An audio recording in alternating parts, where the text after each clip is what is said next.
Welcome to the video where I will be making a sad attempt to capitalize on what's proven to be the most successful video series on this channel so far.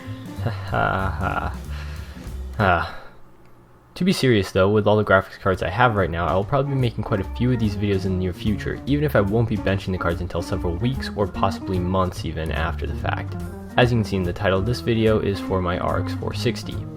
This particular RX 460 is a rebranded MSI card that was used by HP in OEM machines and was going for pretty cheap on eBay for the time when I was looking to buy one. Looking at the card, the most obvious change I've made is all the capacitors have been added, so we'll go over that first. There really isn't that much to say about this. I piled on as many capacitors as I felt I should. I have 2 on each phase of the V-core VRM and 2 more on the back of the core itself. Another 2 on what I believe is a 0.9 volts rail, I haven't actually checked that and I doubt it will make much of a difference anyways, and yet another 2 more on the VMEM VRM. I would have preferred to have included some more capacitors near the actual memory chips themselves, but I didn't trust myself to not end up ripping off the very small SMD caps in the process. Even the ones on the GPU core make me kind of nervous. The other modification that stands out like a sore thumb is the 4-pin Molex connector that I have soldered onto the back. Since this RX 460 only pulls power through the PCI Express slot, I saw the need for extra power throughput as the bare minimum of mods for this card. This especially becomes important if you start to raise V-core and hit over the stock power limit of only 48 watts. Now, I did say extra power, but my full plan is to use electrical tape to cover the 12-volt pins on the PCI Express slot, so only the Molex connector will be the source of 12 volts to the card. Depending on the gauge of the PSU connectors that I use, this should give me around 150 watts for the card, which is absolutely awesome and should be enough for the project. And at this point, we do still need to raise the power limit itself, but that will be covered a bit later in the video.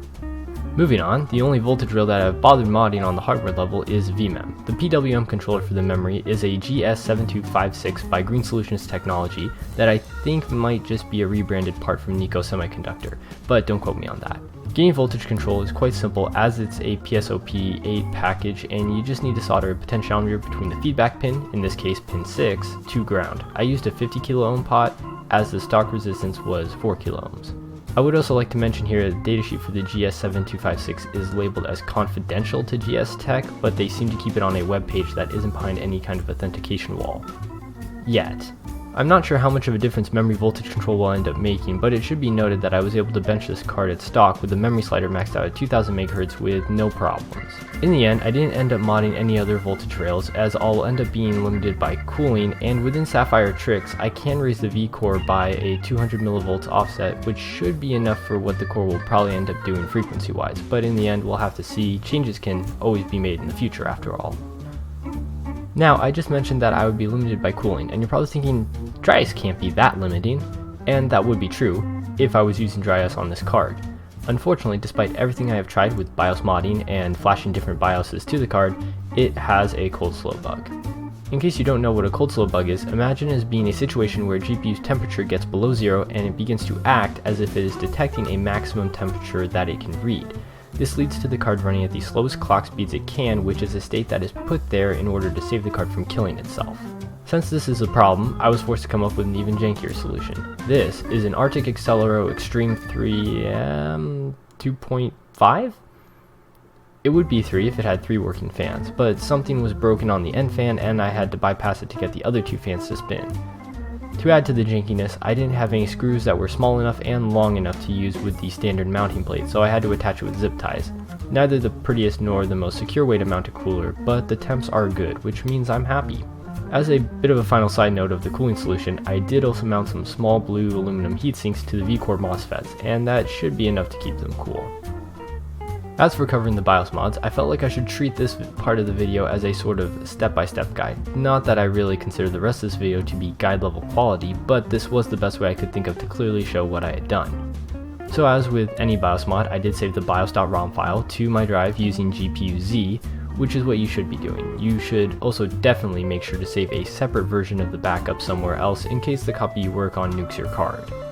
To mod the BIOS file, I used SRB Polaris version 3.5. This is a Polaris BIOS editing program that I'd found some time back on a GPU mining forum.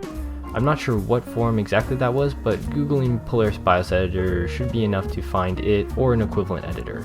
Once in SRB Polaris, I just open up the BIOS copy that I want to edit and we can get started. The editor did allow for changing memory timings, but for now I'm leaving that at stock. The main thing we need to change are on the power play tab. Here, you can change the maximum frequency settings and the power limit offset. Unfortunately, you can only set the offset by an extra 25% over the already plus 75%. But this is okay, as the Power Tune tab allows us to change the TDP. This is the actual power limit, which technically isn't the TDP, but I have tested changing this setting and it is in fact the power limit. I'm not sure if raising the TDC makes a big difference, especially since it doesn't specify what voltage that is at, but I raised it anyways, it couldn't hurt. With all that done, we can save the BIOS file and then flash it to the card using ATI WinFlash. The flashing process is pretty straightforward. You load the BIOS and then program the BIOS to the card. This will end with you needing to restart the computer. Now, once the modded BIOS is applied, the driver won't recognize the card and you need to run a small program that was being provided with SRB Polaris. It's called ATI KMDAG Patcher. I'm not sure what exactly this is doing in all honesty. I had thought that AMD had stopped using digital signatures on their drivers a while back, but I could be wrong. The only thing that really matters is that I had to do it to use the modded BIOS. And as far as I have tested with different BIOS editors, they all need this patch applied. I also don't have any footage of running this program as I was using Radeon Relive to screen capture, which requires the driver to be working. But once we have the driver cooperating again, we can see that we now have plus 100% power offset and higher maximum clocks, though not as high as I would like. Changes will have to be made.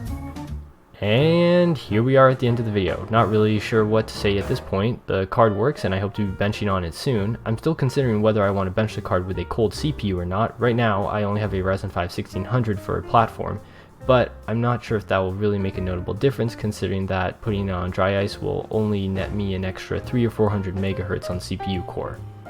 But that sounds like a topic for another video, so until then, may your clock speeds be high and your scores even higher. This is Guardian XOC, signing out.